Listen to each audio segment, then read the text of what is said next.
لخر یلسم منہ ما وطا القدم. شام اگر حجر اسود کو پتہ چل جائے کہ کون ہستی بوسہ دینے آ رہی ہے، حجر اسود اپنا مقام چھوڑ کے ان کے نشان پاک کو چومنے لگ جائے، ان کے قدموں کے بوسے دینے. دنیا کی متعدد زبانوں میں اس قصیدے کا ترجمہ ہوا. جب یہ قصیدہ ختم ہوا نا فرزدق کا، فی البدی اس نے قصیدہ پڑھا تھا اور کمال کر دیا تھا. حشام کہتا ہے فرزدق میری شان میں بھی ایسا قصیدہ پڑھو، میری شان میں بھی. فرزدق نے کہا میری ایک شرط ہے. اس نے کہا تیری ہر شرط مجھے منظور. اس نے سوچا کہ کوئی درم دینار مانگ لے گا، ہاں جی، کوئی عربی نسل کا گھوڑا، کوئی گھر کوٹھی بنگلہ، بادشاہوں سے یہی مادی توقعات ہی ہوتی ہیں نا جی، ہاں جی، اور کوئی انہوں نے جنت تھوڑی دینی ہے. حشام کہتا ہے فرزدق میری شان میں بھی ایسا قصیدہ پڑھو. فرزدق نے کہا میری شرط ہے. کہتا ہے تیری ہر شرط مجھے منظور ہے. کہتا ہے میری شرط صرف اتنی ہے، ہاتھ ابن و امن مثلا، سید سجاد کی ماں جیسی ماں لے کے آ.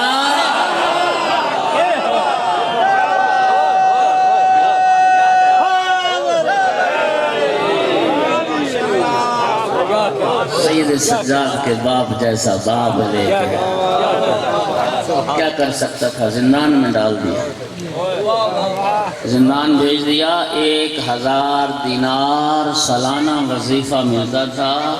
ظاہر بڑے شاعر تھے، شعراء نوازے جاتے تھے، حکومت دیتی تھی.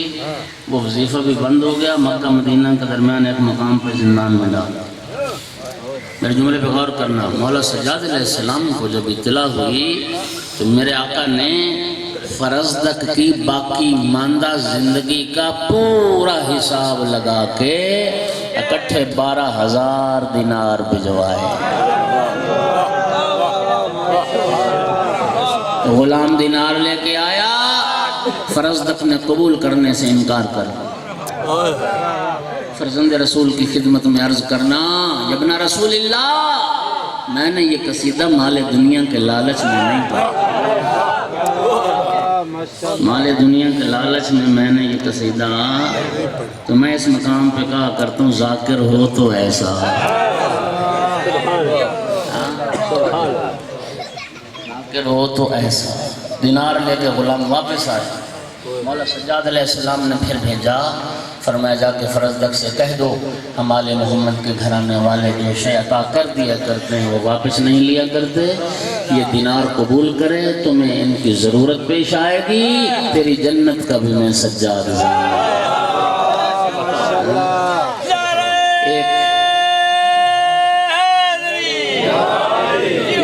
جتنا حکومت نے 12 سالوں میں دینا تھا مولا سجاد نے ایک قصیدے کے بدلے میں دیا اور جنت کی ضمانت عطا کر دی. میں کہتا ہوں ذاکر ہو تو ایسا، بانی ہو تو ایسا. صلوات پڑھیے محمد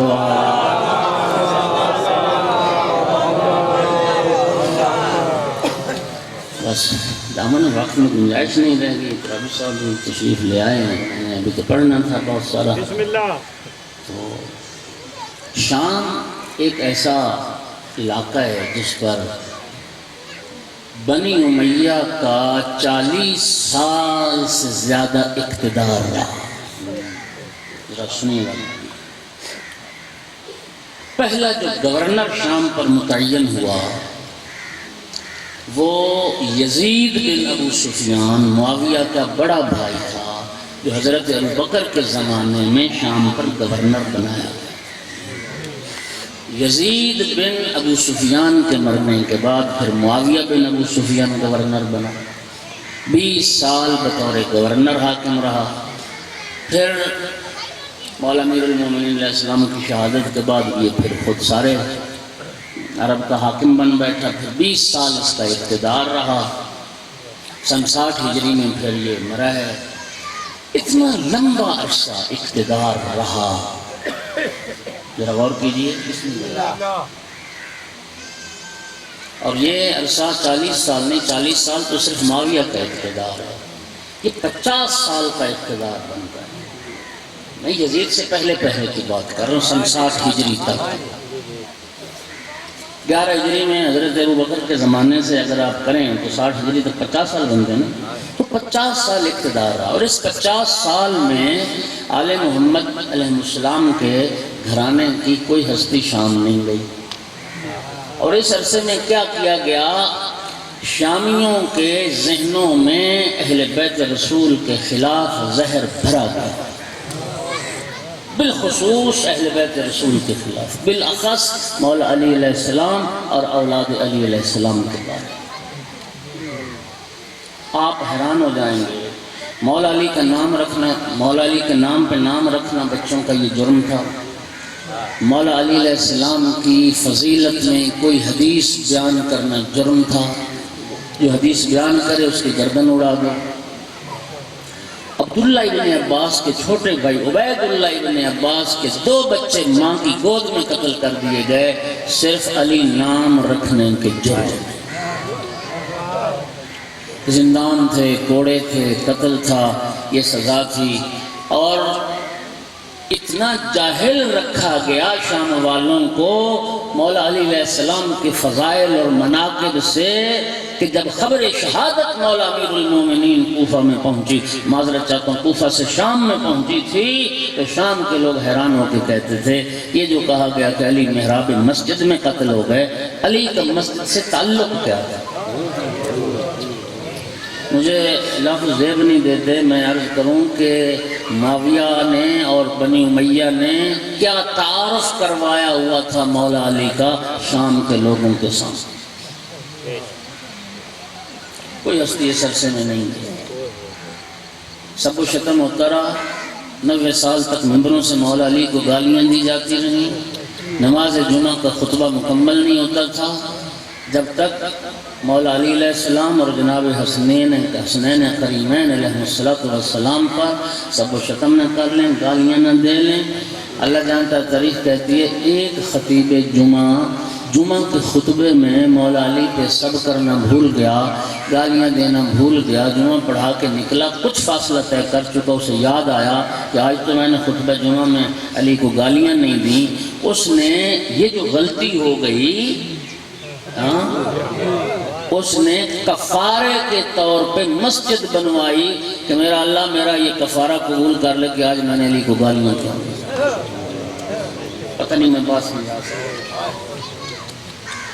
اتنے لمبے اقتدار کے بعد پہلی ہستی جو اہل سنت بھائی بیٹھے ہیں نا، میں آپ سے گزارش کروں، امام نسائی کی ایک کتاب سیاستہ میں شامل ہے، سیاستہ میں یہ سنن نسائی سیاستہ کا حصہ ہے۔ امام نسائی جانتے کیوں شہید ہوئے؟ اور میں بتاتا ہوں، خود امام نسائی کہتے ہیں میرا شام جانا ہوا تو میں جب شام پہنچا تو میں نے دیکھا کہ شام کے لوگ تو مولا علی علیہ السلام کی ایک فضیلت سے بھی واقف نہیں ہیں، ایک حدیث رسول نہیں جانتے۔ امام نسائی نے پھر شام میں بیٹھ کے وہ احادیث لکھی رسول اللہ صلی اللہ علیہ وآلہ وسلم کی، جن احادیث میں رسول اللہ نے مولا علی علیہ السلام کی فضیلت کو بیان فرمایا تھا۔ انہوں نے پوری ایک کتاب ہے ان کی امام نسائی کی، ان کا نام رکھا خصائص امیر المومنین علیہ السلام۔ خصائص امیر المومنین، یہ خصائص نسائی کے نام سے بھی پہچانی جاتی ہے۔ جو جوان انٹرنیٹ وغیرہ یوز کرتے ہو، آپ نیٹ پہ سرچ کریں گے، اس کا اردو ترجمہ بھی موجود ہے، آپ کو مل جائے گی کتاب۔ رسول اللہ صلی اللہ علیہ وآلہ وسلم کی وہ حدیث جو مولا علی کی شان میں سرکار سے صادر ہوئیں، وہ ساری احادیث کو انہوں نے ذکر کیا۔ پھر انہوں نے صرف احادیث کتاب تو لکھ دی، پھر انہوں نے چاہا کہ اب یہ احادیث شام والوں کو سنائی بھی جائیں، اس لیے کہ شام والوں کو اتنا جاہل رکھا گیا تھا فضائل اہل بیت سے اور اہل بیت رسول سے، وہ ایک حدیث بھی نہیں جانتے تھے۔ امام نسائی کہتے ہیں میں نے دمشق کے منبر پہ پھر جا کے امیر المومنین کی شان میں وہ احادیث رسول اللہ کی بیان کرنا شروع کی۔ میں نے 2 دن احادیث بیان کی، شامی جو ہیں وہ غضبناک ہو کے آ گئے کہ معاویہ کی احادیث فضیلت بھی بیان کرو۔ میں نے کہا، امام نسائی کہتے ہیں کہ جب رسول اللہ کی طرف سے ایک صحیح حدیث معاویہ کی شان میں نہیں ہے تو میں کہاں سے بیان کروں؟ ایک حدیث میں بیان کہاں سے کروں؟ امام نسائی پہ حملہ کیا گیا، امام نسائی کو زخمی کر دیا گیا، شدید زخمی، اور پھر امام نسائی نے کہا مجھے شام سے نکالو، مجھے مکہ جانے دو۔ مکہ لے جایا گیا۔ مکہ جا کے زخم و کتاب نہ لاتے ہوئے امام نسائی نے دم توڑا اور صفا اور مروہ کے درمیان انہیں دفن کیا گیا۔ اس مسعی میں امام نسائی کی قبر ہے۔ یہ وہ شہید ہیں جنہوں نے فضائل علی بیان کرنے کے جرم میں جام شہادت نوش کیا۔ مولا علی علیہ السلام کے فضائل لکھنے اور مولا علی علیہ السلام کے فضائل بیان کرنے کے جرم میں امام نسائی کو شہید کیا۔ پہلی ہستی جو شام گئی آل محمد کے گھرانے کی اہل بیت رسول میں سے، وہ امام سجاد علیہ السلام۔ اور کیسے گئے؟ اسیر کی حیثیت سے، گلے میں توقے خاردار، ہاتھوں میں ہتھ کڑیاں، پاؤں میں بیڑیاں، کمر میں لنگر۔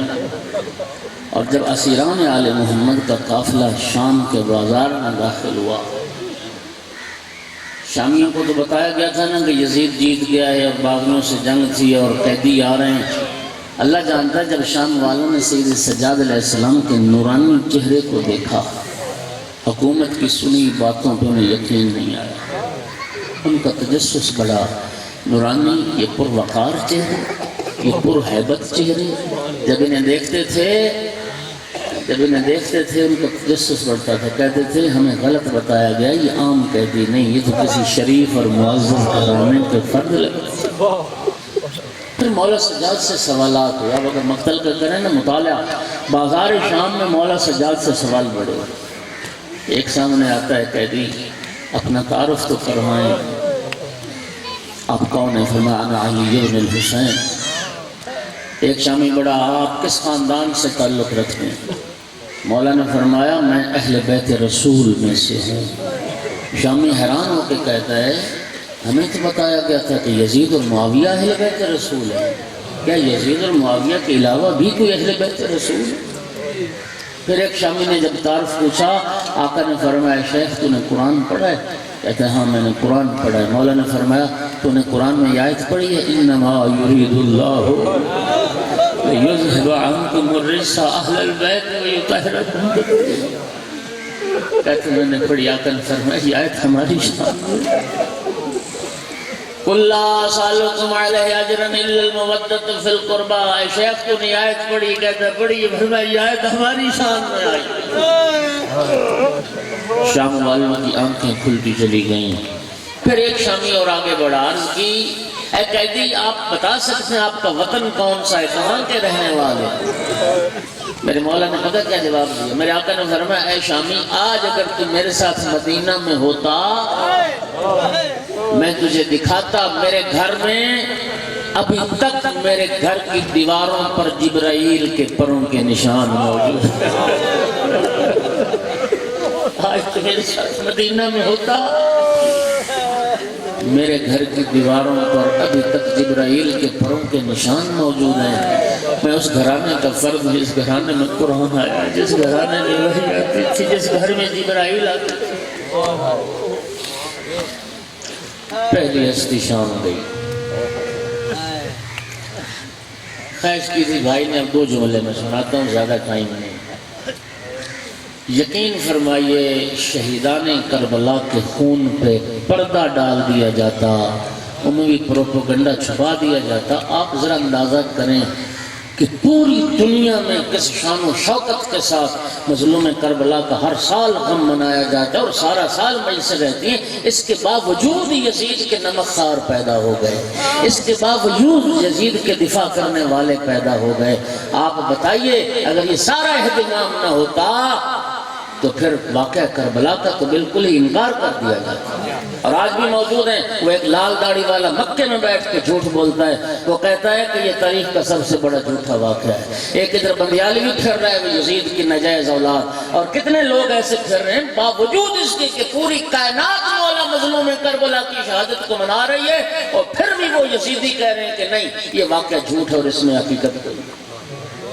اب تصور کریں، اس لیے کہتے ہیں اگر واقعہ کربلا کے بعد یہ 2 ہستیاں نہ ہوتی، ایک جناب ثانیہ زہرا صلوات اللہ اور ایک امام زین العابدین علیہ السلام، خدا جانتا ہے کربلا سے کوفہ اور کوفہ سے شام تک یہ ان دو ہستیوں کے خطبات تھے، یہ ان دو ہستیوں کی تقریریں تھیں جنہوں نے شہیدان کربلا کے خون کو چھپنے نہیں دیا، جنہوں نے اموی سازشوں کو بے نقاب کیا۔ اور میری آقا زادی نے وہ جملہ فرمایا تھا نا، یہ معجزہ ہے اس آقا زادی کا۔ آج اگر کوئی یزید کا دفاع کرتا بھی ہے سارا جہان ان پہ لعنت شروع کر دیتا ہے، یہ معجزہ تھا۔ میری آقا زادی نے فرمایا تھا قد قیدک وسع سعیک لا تنہ ذکرنا۔ میری آقا زادی نے اپنے خطبے میں یزید کے دربار میں فرمایا تھا یزید جتنی مکاری کر سکتا ہے کر لے، جتنی چالیں چل سکتا ہے چل لے، جتنی کوشش کر سکتا ہے کر لے، تو ہمارے ذکر کو مٹا نہیں سکتا،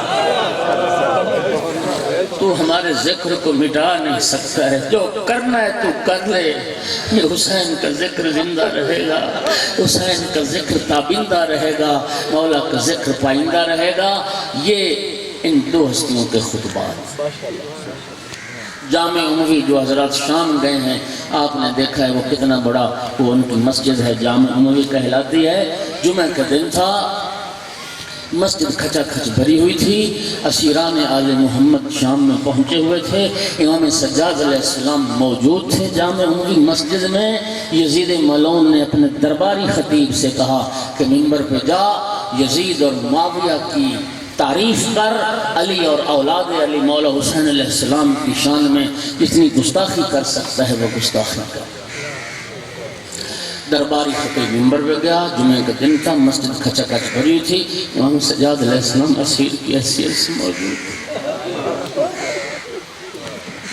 درباری خطیب نے معاویہ اور یزید کے فضائل پڑھے، مولا امیر المومنین کو اور مولا حسین علیہ السلام کو گالیاں دینا شروع کی۔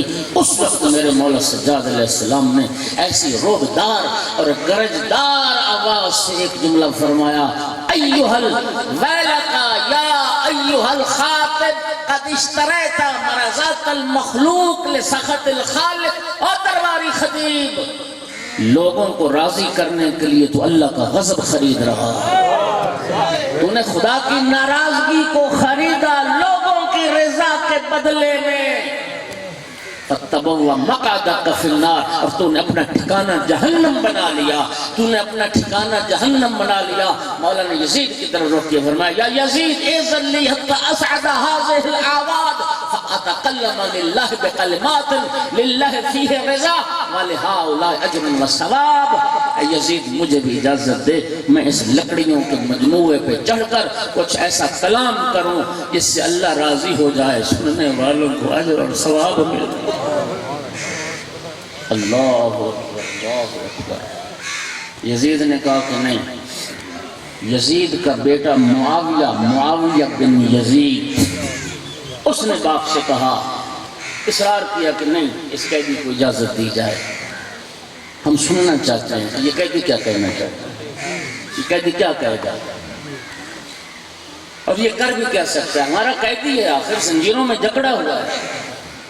اس وقت یزید نے کہا تھا بیٹا تم نہیں جانتے، انہم وارث العلم زق العلم زقا، یہ علم کے وارث ہیں، اور اس وقت لم ينزل الا بفضیحتی وفضیحت آل ابی سفیان۔ اگر اس قیدی کو موقع مل گیا، یہ جس گھرانے کا فرد ہے، جب تک مجھے اور ابو سفیان کے ساری اولاد کو یہ رسوا نہیں کر دے گا، یہ منبر سے نہیں اترے گا۔ لیکن پھر لوگوں کا بھی اصرار بڑھا، معاویہ بن یزید کا بھی اصرار بڑھا، تو مجبور ہو گیا یزید جب لوگوں نے کہا کہ ہم سننا چاہتے ہیں قیدی کیا کہنا چاہتے ہیں۔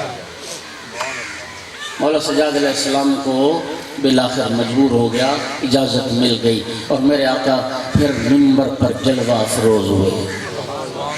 یہ انتظام قدرت ہے۔ 50 سال امویوں کے اقتدار کے بعد علی بیٹا زنجیروں میں جکڑا ہوا، منبر پہ چڑھ کے اپنے نانا اور بابا کے فضائل بیان کر۔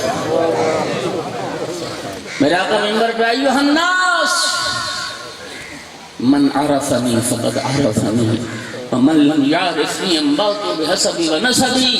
اے لوگوں، جو مجھے پہچانتا ہے وہ پہچانتا ہے، اور جو نہیں پہچانتا سنیں، میں اس کو بتاتا ہوں میرا حسب کیا ہے اور میرا نسب کیا ہے۔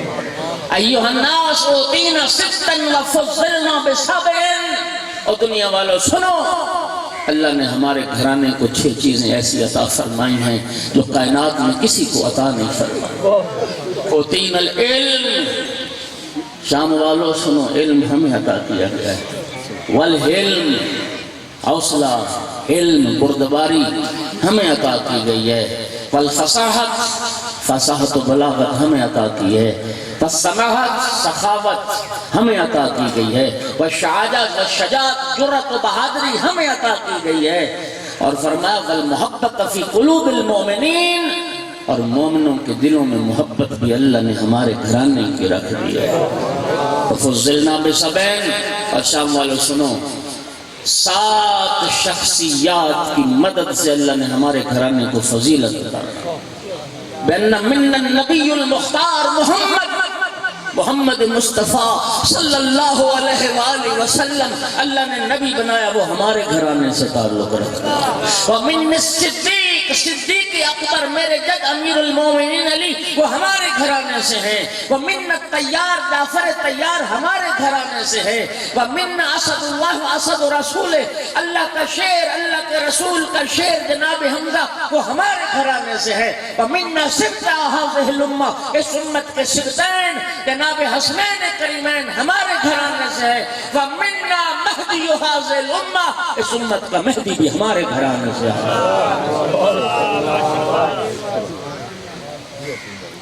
مولا سجاد علیہ السلام نے تعارف کیا۔ اس کے بعد پھر سرکار نے اپنے نانا کے فضائل کو بیان کیا۔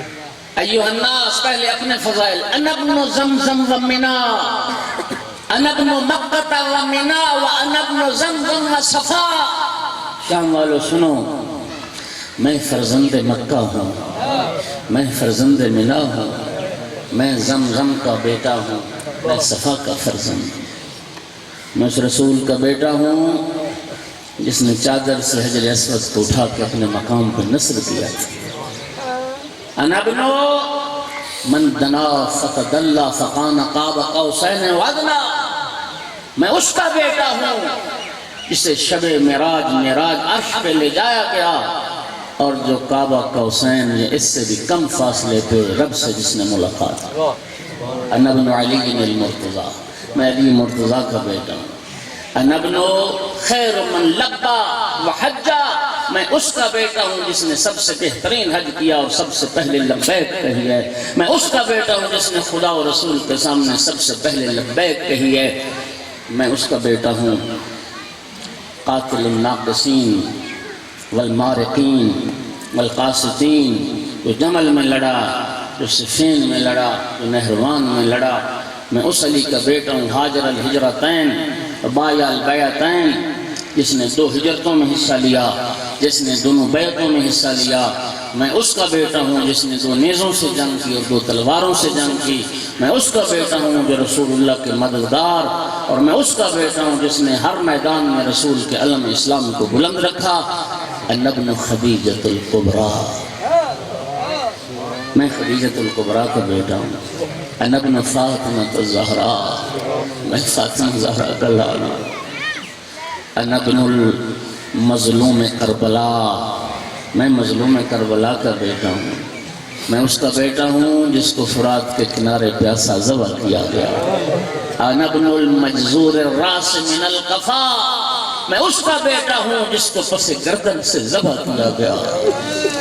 بس مولا حسین کا تعارف کرانا شروع کیا، مظلومیت بیان کرنا شروع کی، گریے کی صدائیں بلند ہونا شروع ہو گئیں۔ شامیوں کی آنکھیں کھل گئی، یہ تو رسول کا بیٹا ہے، یہ تو علی بطول کا بیٹا ہے۔ یزید نے جب مسجد کا ماحول تبدیل ہوتے دیکھا، درباری مؤذن سے کہا اذان شروع کر دے، بے وقت اذان کہی گئی۔ مولا سجاد علیہ السلام اذان کے احترام میں خاموش ہو گئے۔ مؤذن نے کہا اللہ اکبر، میرے آقا نے بھی پڑھا اللہ اکبر۔ مؤذن نے کہا اشہد ان لا الہ الا اللہ، میرے آقا نے بھی پڑھا اشہد ان لا الہ الا اللہ، شاہد بہا بشری و لحمی و جسدی، میرا بدن گواہی دیتا ہے، میرا خون کا قطرہ قطرہ گواہی دیتا ہے، میرے بدن کا ایک ایک بال گواہی دیتا ہے ہے اللہ کے سوا کوئی لائق عبادت نہیں ہے. اور جب مؤذن نے بڑا اشہد ان محمد رسول اللہ، اس وقت میرے آقا نے فرمایا مؤذن تجھے اسی رسول کا واسطہ خاموش ہو جا. مؤذن خاموش ہوا. میرے آقا نے رخ پھیرا یزید کی طرف. یزید بتا یہ محمد تیرا نانا ہے یا میرا نانا؟ اس محمد کی رسالت کی گواہی دی جا رہی. بتا یہ تیرا نانا ہے یا میرا نانا؟ اگر تو کہے تیرا نانا تو تو نے جھوٹ بولا، تو نے لعنت کو خریدا. اور اگر تو کہتا ہے کہ میرا نانا ہے پھر بتا اگر محمد میرا نانا ہے تو پھر رسول کی بیٹیوں کو قیدی کیوں بنایا؟